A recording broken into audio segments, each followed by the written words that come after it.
You're watching a Swipe special from the Web Summit in Dublin. Coming up on the show this week. Vying to be the next tech billionaire, we meet the startup hopefuls with big ambitions. Throwing pictures left, right and centre, we test out a panoramic camera ball. Dynamic eyewear, one company's hoping to change how you see the world. And show me the money. We get tips for success from a director at the world's largest crowdfunding platform. Hello from the Web Summit, one of the most influential tech events. We made it here from London this week despite the foggy weather, and so did thousands of others from all over the world. This place is huge and it's teeming with startups, all competing for publicity and financial backing.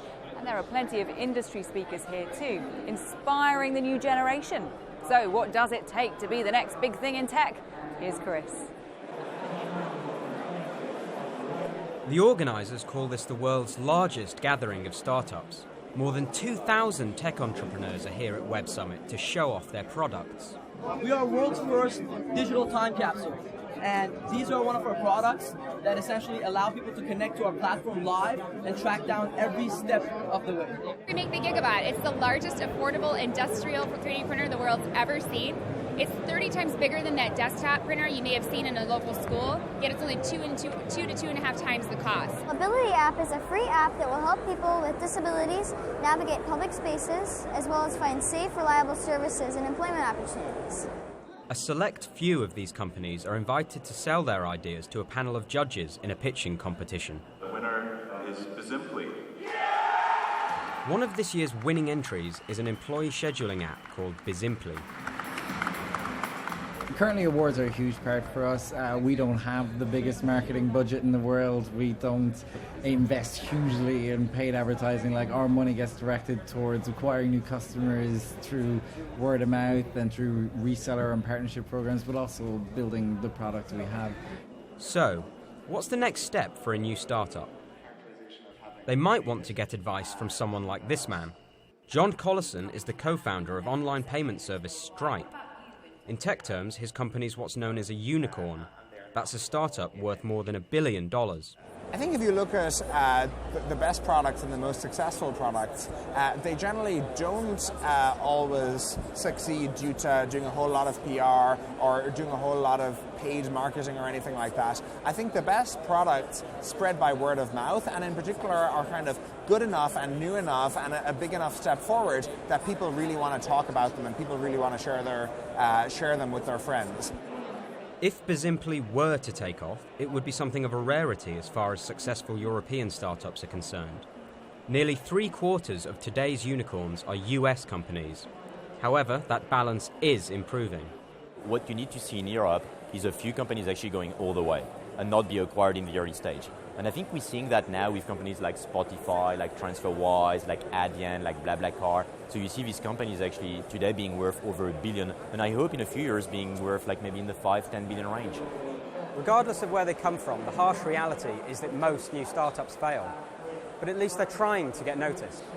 Chris Creegan, Sky News at the Web Summit in Dublin. Still to come, how to make your crowdfunding campaign work. I chat to one of Indiegogo's directors. Well, one of the things that really hit us when we arrived here at the Web Summit was the sheer number of ideas from different startups. It would be impossible to show you them all, but we have selected a couple. Take a look at Bjorn's camera ball here. Tell us about this. So this is a camera consisting of 36 individual cameras, and there's a total resolution of 108 megapixels. So these are all mini cameras? Correct. So it's like a massive panoramic view that you would get. And 360 by 360. And can you throw it? That's the special thing about the camera. You can throw it into the air, and at the highest point, it automatically takes a picture. Fantastic. It's quite heavy though. Yeah, because there's a lot of electronics in it, battery in it. It's about 450 grams. I don't know, that would be quite heavy carrying that on holiday. I carried it around. It was pretty nice and pretty easy for me, but yeah. All right, well, show us what the images look like. So yes, as we're inside, I wouldn't throw here, so I can just we don't want to injure anybody here, so we'll take a picture. Use a stick. Really okay. Oh, okay. And here we are. I don't know which one to smile at. Each one you go on to, and then I can get a preview pretty Oh, okay. fast. So if you have a look here you are. And then I can just turn around, or I can switch the mode so you can just hold it in your hand. Oh. And so this would be my view if I was the camera ball. Hey, look at that. There I am. There you are. Chris there. Chris holding the microphone. Cameraman Kieran. Oh, that's very cool.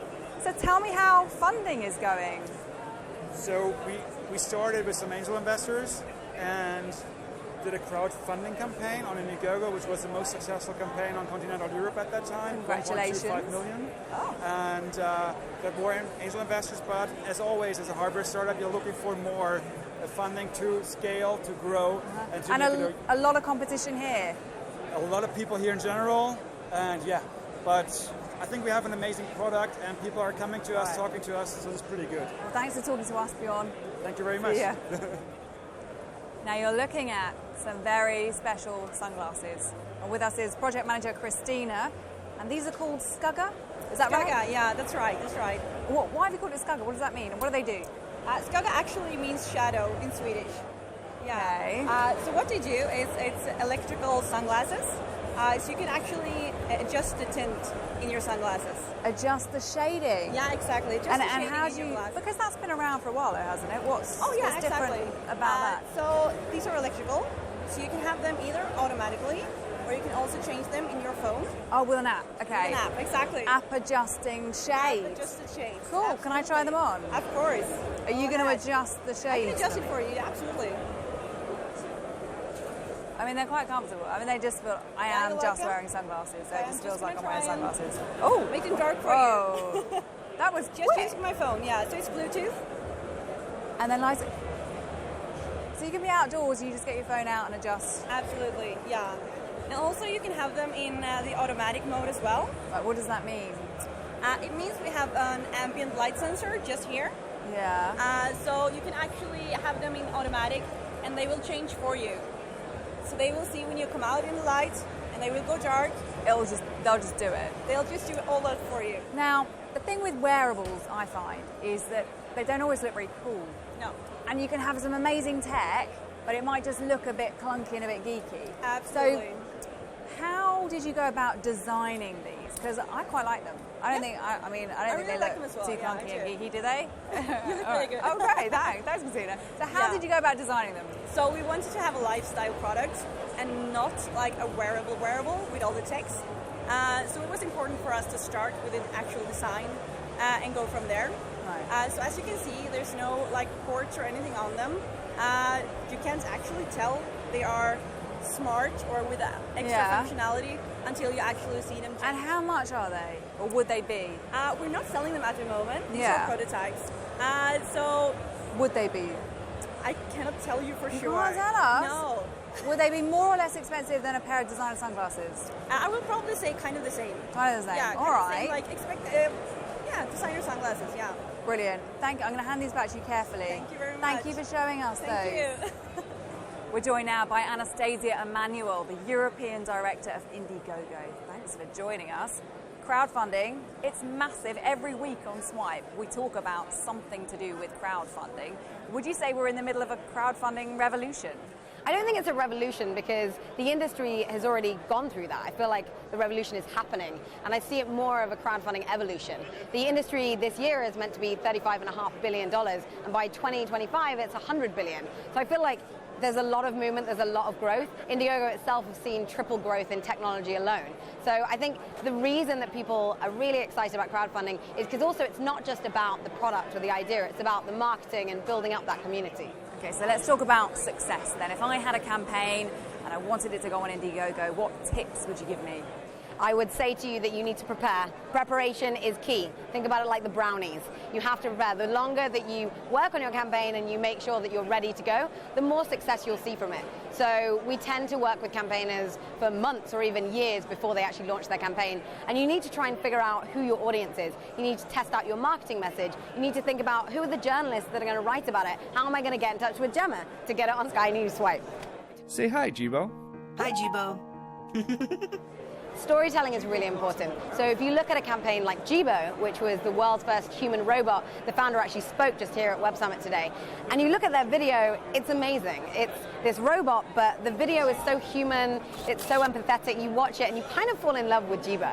And they did really well. They raised $3.7 million in their campaign, and they've gone on to raise tens of millions of dollars outside, and they're going to deliver the product next year.